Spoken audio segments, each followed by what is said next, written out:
Welcome to Wolfpack Career Chats. My name is Cassidy McCarty. I'm currently a freshman majoring in environmental science, and I'm not exactly sure what I want to do for my career yet, but definitely something I love and something outdoorsy.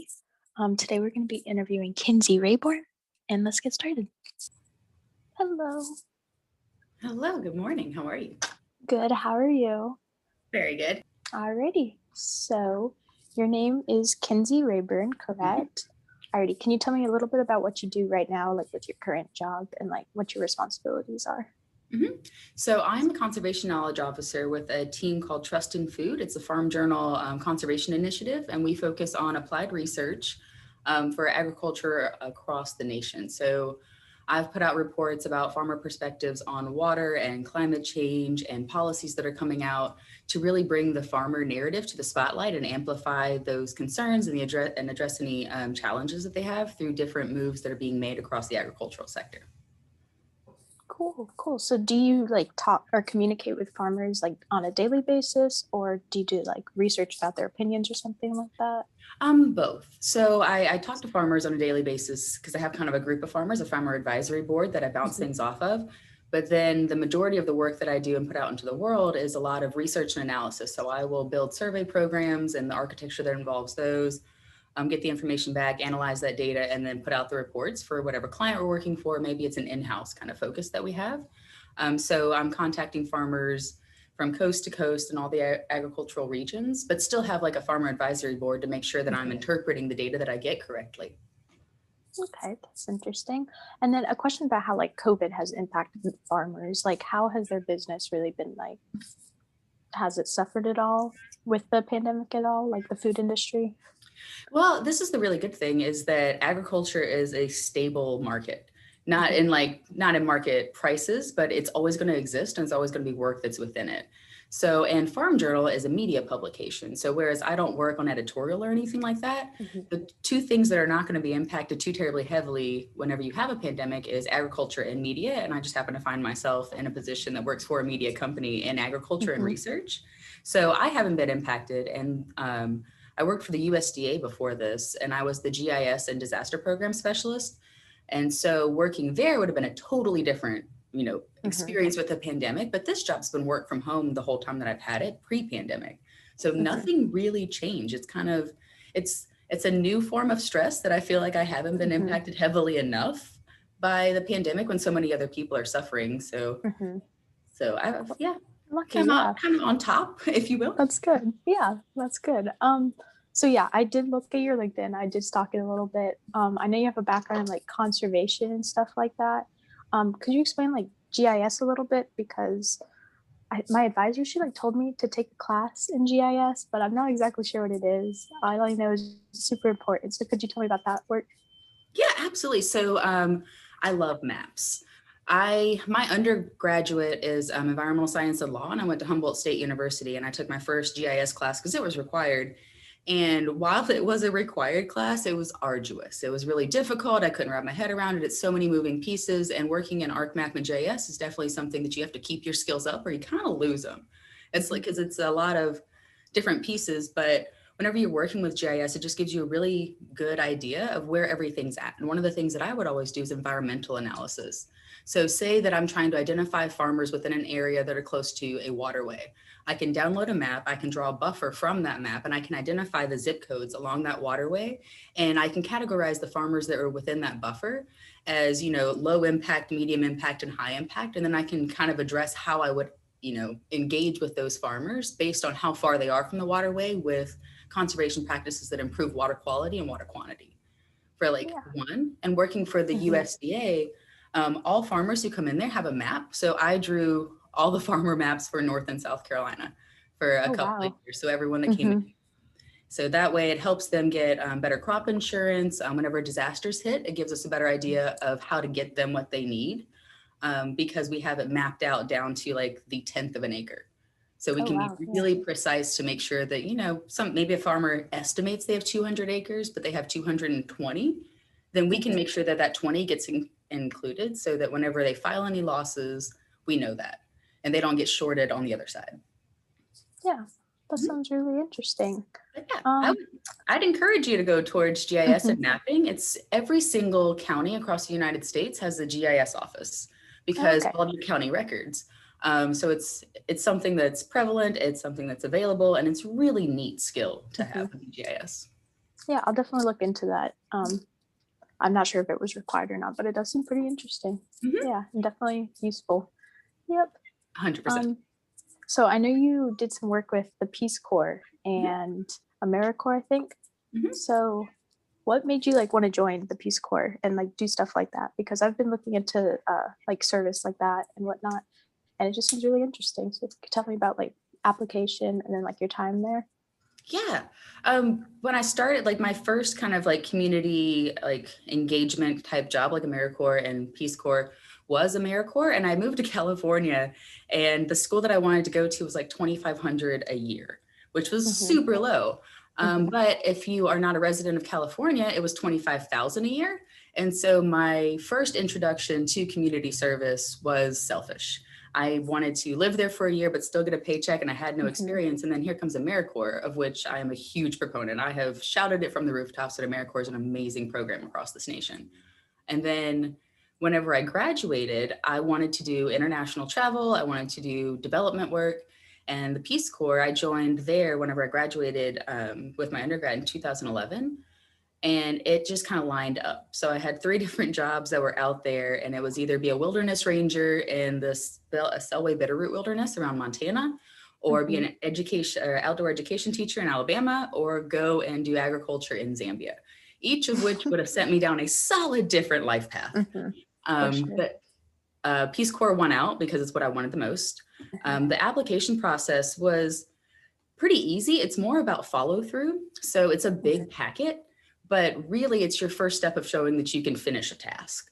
So there's a lot of boxes you need to check out. You need to have it in by a certain Hmm. time. And it really is more of a test, in my opinion, than it is completely necessary. But it also gave me kind of real life experience, because I thought I wanted to go into Hmm. policy and law, or maybe stay in school and, be a professor. But then I went over to Zambia and I worked on closed loop agricultural systems and aquaculture.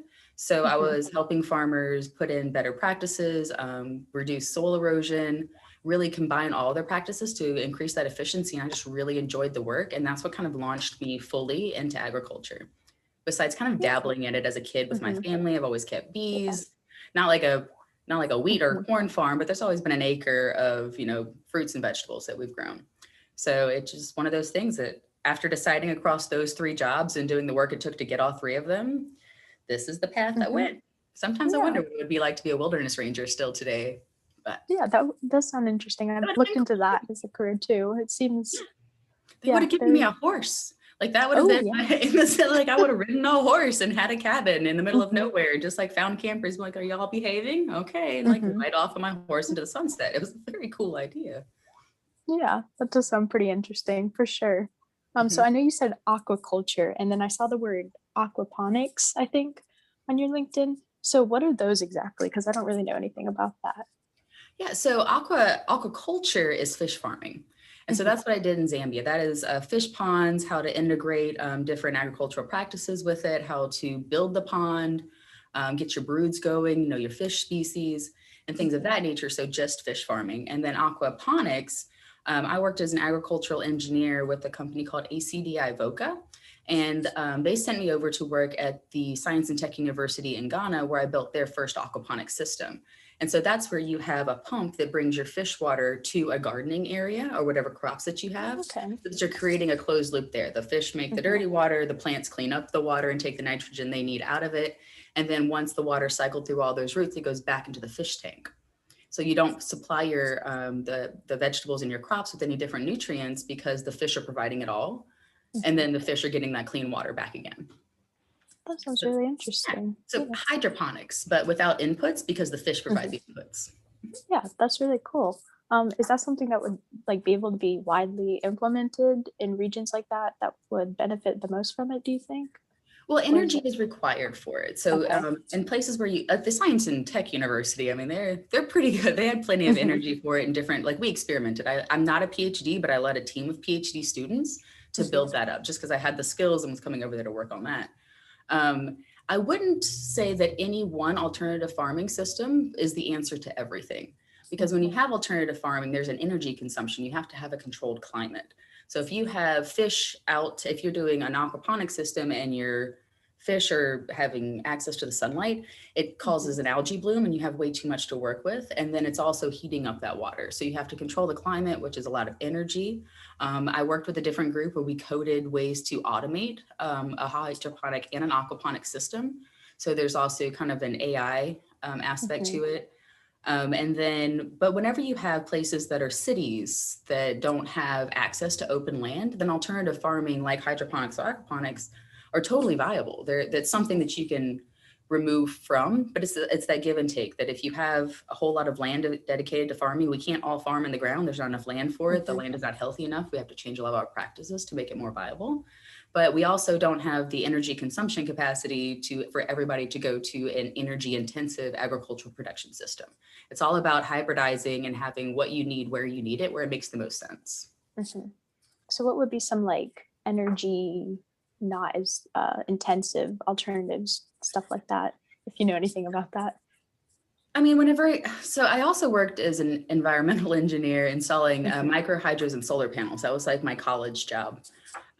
So there are renewable ways to do it, but you always disturb something whenever you have energy production. So whenever you're farming, the less energy that's involved is the more human capital that's involved. And until we have better farm worker policies and protections for migrant workers, then we can't really expect to go less mechanized, because it would involve that human labor aspect of it. And so it's kind of like a catch-22, that we need to fix the labor market so that people can actually work in agriculture and be taken care of and do the work that needs to be done whenever mechanization's not there. But at the same time, you can't handpick 1,000 acres of corn. Exactly. So you can have energy efficiency is probably about the best we can go for right now. Because there's another aspect of kind of solar farms. People are pushing to do more solar panels in farmlands. But then if you have prime farmland, is it worth the give and take to make that a renewable energy production as opposed to a viable cropland? So it's these land use issues that come with it too. Yeah, for sure. It's all over the place. Yeah, that's definitely for sure. Lots of issues to debate or whatever. So back to like the Peace Corps stuff. Was that super like hands-on, or was there also like a desk job kind of like aspect to it? No, this is my first desk job ever. This is the most behind a computer I've sat, and I've been doing this position for about 2.5 years. And every other job I ever had before this, I was toe to toe with a farmer in a field. But my reach was that farmer, whereas now my reach is 1 million farmers. Yeah. So it's again, the give and take. You come in, you kind of compromise to see whichever direction you want to go with it. But in Zambia, I lived in a mud hut that I had to help build because I was the first villager, or the first volunteer that they had. And I was in the corner between Angola and Congo. And I had a 20-kilometer radius that I would work within. So I worked within Congo, Angola, and Zambia, because the farmers who were in that area didn't recognize a political border that was a different country. They're just like, hey, you know how to do this and we need help. And I'm like, yeah, I will ride my bike right over there. And we would work in that way. So it was a lot of hands-on. You learn the language. In the village that I lived in, it was called Infuela, and they grow mangoes and pineapples and avocados.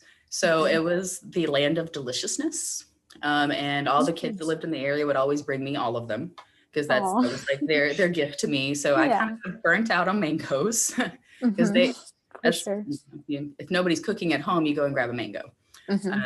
But it was wonderful. I established a women's group because they wanted a hammer mill, because most of the women spend their time after they harvest their maize, they would pound it in like a mortar and pestle. And it's a lot of strength, it's a lot of effort. And they wanted a hammer mill. So we gathered, I had about 20 women, we gathered in a group. They all put in 5 kwacha, which was about 20 cents. And that was like their $5 bill. And then we bought a bunch of peanuts, and we grew the peanuts, sold the peanuts. And when we sold the peanuts, it was enough to buy the hammer mill. So doing things like that. I counseled AIDS patients. I taught English. I would work at the local village hospital just to be there and see what was going on. I mean, when you go to Peace Corps, whatever job you get assigned is not necessarily the job that you're going to do all the time. Like, I couldn't work in aquaculture the entire time. You can only harvest so many times. So there's a million other things that you have the capabilities to do once you get there that are so appreciated. Like I built hand washing stations or a porch, or taught the kids how to swim because they washed the clothes in a river that was, I don't know, shoulder deep to me and they couldn't swim. Like, let's fix that.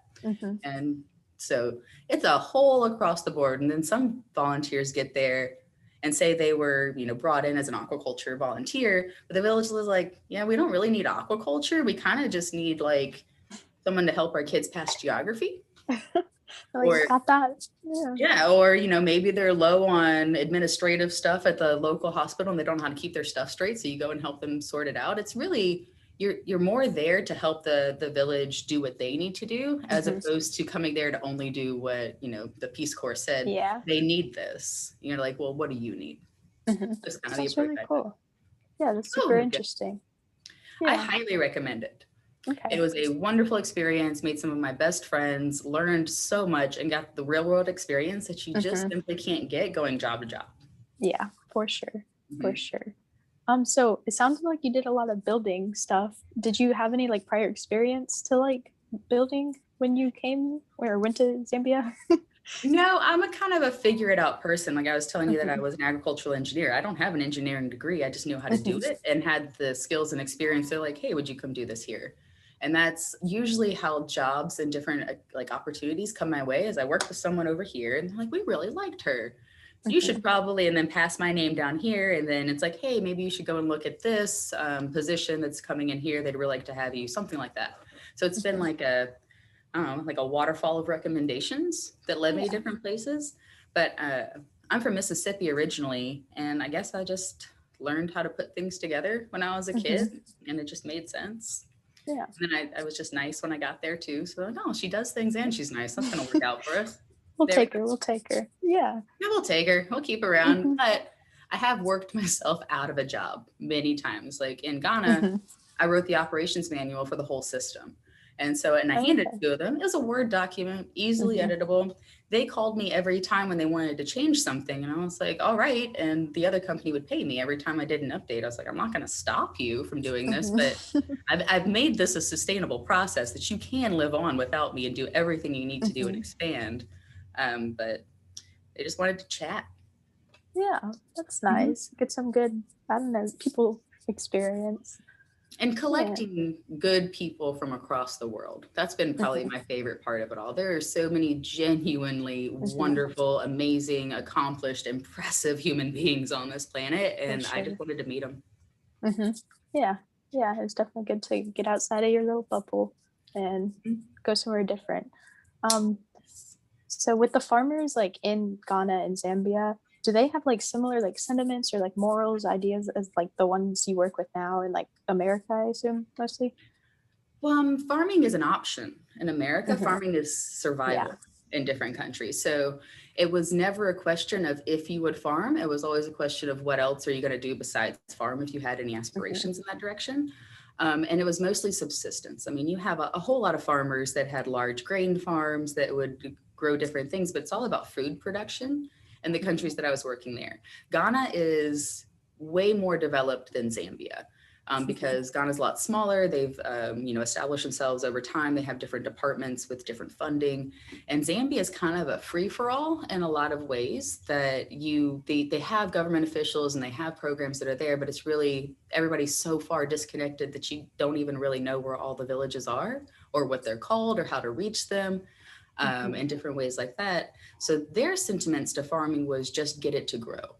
And my approach when I came in was let's get it to grow better, because the farming approach in Zambia is mounding. So they would take all the topsoil and put it in a pile, and they would grow beans on this side of the pile, corn in the middle of the pile, tomatoes off the side, peanuts underneath everything. But what happens is whenever you harvest that, you lose it all.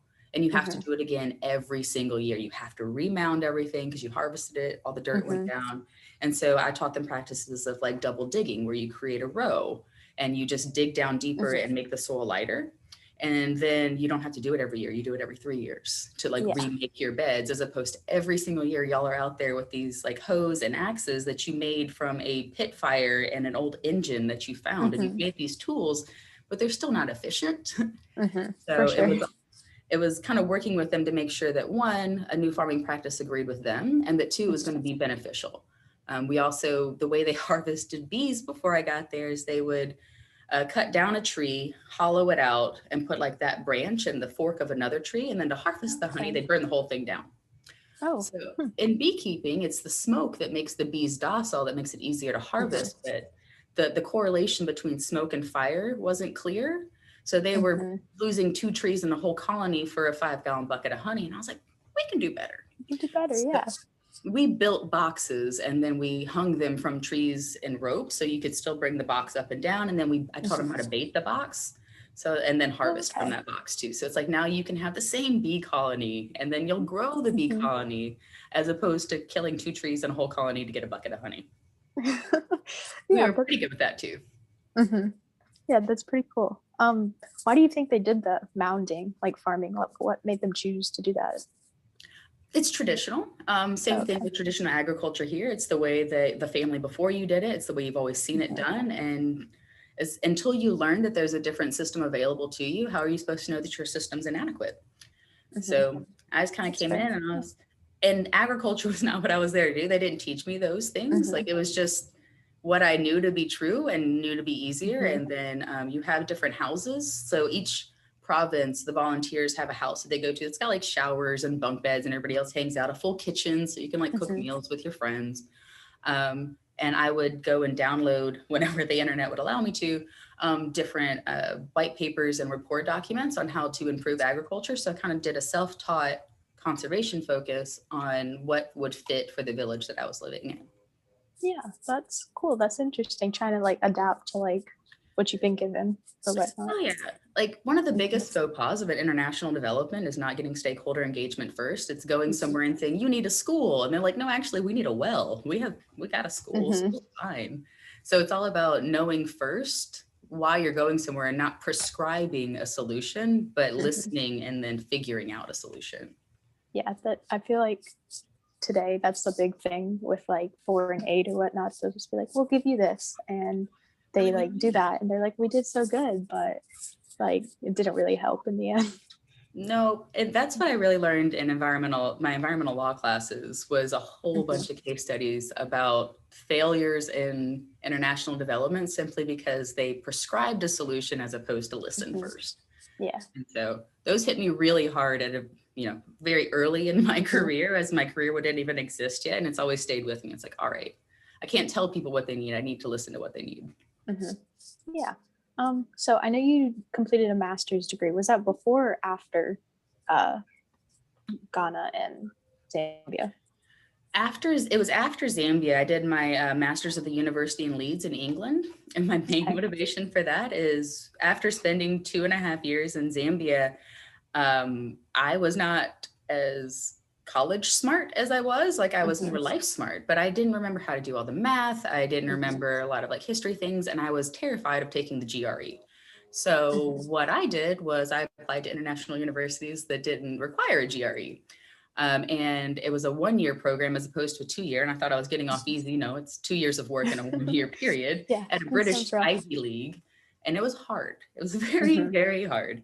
But finished up with that. And then I went to work in Louisiana as a local foods coordinator. So getting Central Louisiana farmers produce and vegetables into New Orleans restaurants so that they could have a solid stream of income and have, different chefs that they wanted to talk with, and got them into different food banks, school programs, and things like that. And then I went to Ghana, because I left that job when somebody called me from Ghana. They're like, hey, you want to come do this job? And I said, well, yes, I do. That sounds like a lot of fun and very interesting. And so it's kind of like different places, like Africa back home, to England, to back home, to Africa again. And here I am back home. Here you are. Yep. Yeah. That sounds like a fun journey so far. Yeah. Do you think, or I guess, do you think the master's degree like definitely helped you out when you went to Ghana, and then like this job now and USDA? My master's degree looks impressive. So it's an Ivy League British university. And what I mainly learned was how to think logically and put that logic onto paper, which is a lot of what school is when you're not in like a hard science. It's teaching logic and comprehension and, you kind of the flow of ideas that go through something. And so that it was the prestige and the ability to put my thoughts onto paper more eloquently. That was the major benefits of it. Yeah, but nothing like super technical or anything. I mean, I learned different coding programs. I don't like coding. I can type in coding, but I hate finding the mistake because I'm going to make one and then finding a colon instead of a semicolon. My brain's not built for it. It's too detail oriented for my big picture kind of brain. But I did learn a lot of those different programs like MATLAB, and you can go through a lot more GIS I was working with. But for the most part, it was a more intellectual degree than a hard science degree. Both of mine really are. Yeah. Were there any like specific classes you took that were like super outstanding or beneficial, do you think, that like still stay with you? I really love the concept of environmental ethics. And I love to be in a room with people who are intelligent, who speak to environmental ethics and the whole things that encompass it. That was probably because I took an environmental ethics class in England and then one in California. And it was also really interesting about the differences between the two. So everything else that I've learned, I always go back to environmental ethics and ethics in general, because when it comes to social justice, environmental justice, and really at the core of what I work towards, that it's environmental ethics that's right there, and how to fully understand what an idea is and then be able to translate that into some language that means something to somebody who doesn't agree with you already. So it's being able to come at it. So here's my idea. And if you don't want it from this direction, I'm going to come from here. I'm going to come from here. I'm going to come from the backside until I can bring you around the logic that I'm trying to convince you is true and just and ethical. So that was another skill that came out of it. The more you understand, the better you can explain things. Okay. Yeah. That sounds interesting. And then I have one final question. If we time traveled to the year 2041, what advice would you give your like 2021 self right now? I don't know. I guess I give myself a pat on the back, like, good job on making it. Like, you're gonna make it to 2041. Congratulations. I don't know. I've kind of like, over the course of who I am, one of my goals has been, you know, when you talk to somebody really cool and they have really cool stories, and I just wanted cool stories and I wanted to know cool people. And so my whole goal has just been so people oriented. And I guess I would tell myself to just keep it up. That the people and the experiences that I've had are going to be the success that I want, outside of, you know, the paycheck or the title that comes with it, which are all necessary. Don't want to discredit those in any way, shape, or form. But yeah, I would just encourage myself to keep knowing people. People's really what makes the world go round. And the more better you understand them, the better work you can do. Yeah, that was really insightful. Yeah, you definitely have some very cool stories. I will say that. So my goal, that's what I was going for. So that's all I wanted. Alrighty, so that's about it I have for you. If you have any questions or anything. Yeah. What was your degree? What's your degree program? I didn't catch it. It's environmental science. I get to choose like a focal area next semester. So I need to do some research into that because I really don't know anything that I want to do. So I was looking into conservation a little bit. That's where I found you. So yeah. Well, this is a really good time for sustainability and conservation because there was a large break from all the goals that everybody put out for like about the past 5 years because administration focuses were different than they are now. And sustainability and conservation are really good job markets right now. There's stuff all over the place. So I am biased, but it's a solid choice for your school field in it. And I hope you like North Carolina. I go up there all the time. Yeah. I do love it here. It is really nice. And it's very diverse in its landscape and whatnot. So you get a lot really close to you. So I agree. I haven't made it up to the Outer Banks yet, but I want to terribly. But my family has a cabin in the Smoky Mountains outside of Maggie Valley and kind of west of Asheville. And so I get like the South Carolina upstate. I get the Smoky Mountains. I just haven't been over the coast very much. I want to see more of the Carolina coasts. Yeah, I've only been there once, but it was really nice for the time I was there. Yeah, I wish to go back sometime soon. Whenever school allows, you know, you can take a break. Yeah. Hopefully soon. Yeah, well, but I do prefer the mountains more, so I do enjoy being closer to that. See, I'm such a coastal person, and I always find myself inland. I don't know, like your preferences and where you end up just don't line up all the time. Exactly. Yeah, but it still can be enjoyable, I guess. Absolutely. It's all in how you look at it, right? Yeah. Alrighty. Well, thank you so much for taking the time to speak with me. I've learned quite a lot, I would say. I appreciate it a lot, and I hope you have a good one. Well, I thank you very much, and the best of luck with your studies and all the really fun choices you get to make. But don't stress out about it, because you can always change it. I did a 6-year bachelor's because I couldn't make up my mind. So yeah, and I turned out just fine, maybe. So yeah, but good luck. thank you. Have a good day. Bye. Bye.